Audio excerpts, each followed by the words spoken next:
We are taught that the world runs on laws, ethics, and official banks. But there is a hidden layer to the global economy that remains invisible to the public eye. A world where billions of dollars move in total silence, where enemies of the state trade with each other, and where the rules of nations simply do not exist. This is the shadow market, and it wasn't created by a government. It was invented by one man. A man so powerful that even the FBI couldn't cage him. A man who turned global chaos into a personal gold mine. He was a fugitive for 17 years, living in a mountain fortress while landing on the most wanted list right next to terrorists. His name was Marc Rich. Today, we go deep into the life of the man who traded with the devil, and won. If you want to understand who really holds the strings of power, you are in the right place. But before we reveal his first billion-dollar secret, hit that subscribe button and turn on the bell. In this channel, we reveal the empires the world wants to keep hidden. Marc Rich was born into a world falling apart. In 1941, as the Nazi shadow covered Europe, his family fled Belgium. He arrived in America as a refugee, a boy who learned early that borders are fragile and laws are flexible. In the 1950s, he entered the legendary firm Philip Brothers. This wasn't just a job, it was his masterclass. While others studied stocks, Rich studied physical commodities: oil, steel, copper. He realized that if you own the physical resource, you own the nation that needs it. He had a photographic memory and a heart of ice. He didn't see people, he saw margins. To Marc Rich, there was no such thing as an enemy nation. There were only buyers and sellers, and he was about to become the bridge between them. Before Marc Rich, the oil industry was a closed club controlled by the Seven Sisters, the giant oil companies that dictated global prices. But the 1973 oil crisis changed everything. As OPEC shut off the taps, the world went into a frenzy. While the West panicked, Rich saw an opportunity to disrupt the entire global system. He invented the spot market. He bypassed the giant corporations and began buying oil directly from producers, selling it to the highest bidder in real time. He became the ultimate middleman. By the time he was 40, he had broken the global oil monopoly.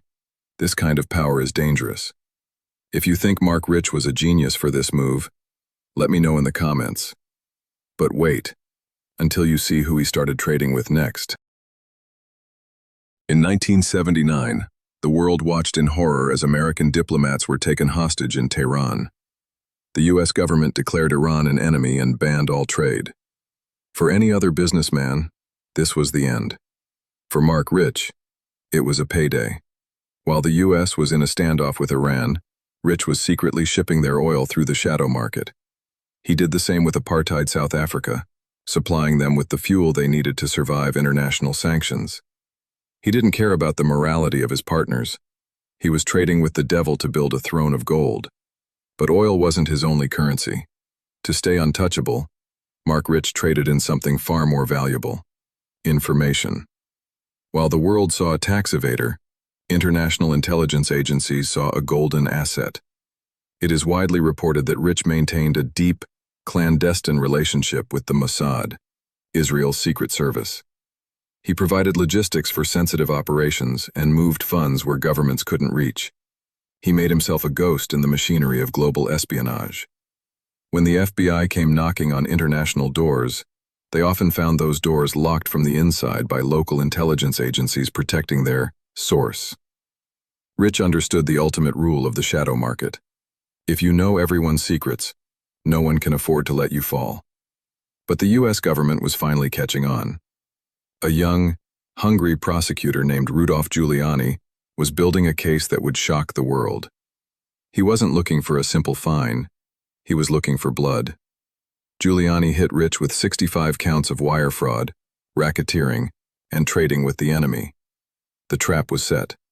The largest tax evasion case in history was ready to snap shut. Marc Rich was facing life in prison, and the walls were closing in. The story is about to take its most shocking turn. If you're finding this investigation valuable, give us a like right now. It helps the algorithm show these secrets to more people. In 1983, just before his arrest, Marc Rich vanished. He fled to Zug, Switzerland, a tax haven where secrets are buried deep. For 17 years, he was the billionaire fugitive. Life in Zug wasn't exactly a prison sentence. Rich lived in a state of absolute, defiant luxury. His primary residence, La Villa Rose, was a high-tech fortress overlooking Lake Zurich, filled with masterpieces by Picasso and Renoir. He didn't hide. He dined at the finest restaurants, protected by a private security detail that rivaled that of a head of state. He even founded a new company, Marc Rich and Company, which today is known as Glencore, the largest commodity trader on Earth. Even as a fugitive, the world continued to deal with him. He was too integrated, too necessary, too powerful to be jailed. But how did a man on the most wanted list walk away clean? The answer lies in a calculated trail of influence. His ex-wife, Denise Rich, became a prominent socialite and a massive donor to the Democratic Party, contributing over $450,000 to the Clinton Library and over $100,000 to political campaigns. The final twist came on January 20th, 2001. In his final hours as president, Bill Clinton signed a document that left the FBI in total shock. A full presidential pardon. The message was clear. The legal system has a front door for the public and a private back door for those who can afford the key. Marc Rich died in 2013, taking his secrets to the grave after a stroke in a Swiss hospital. He passed away at 78, a free man, never having seen the inside of a cell. He proved that if you are rich enough, and if you control the resources the world needs, the laws of men do not apply to you. The shadow market he created is more active today than ever before.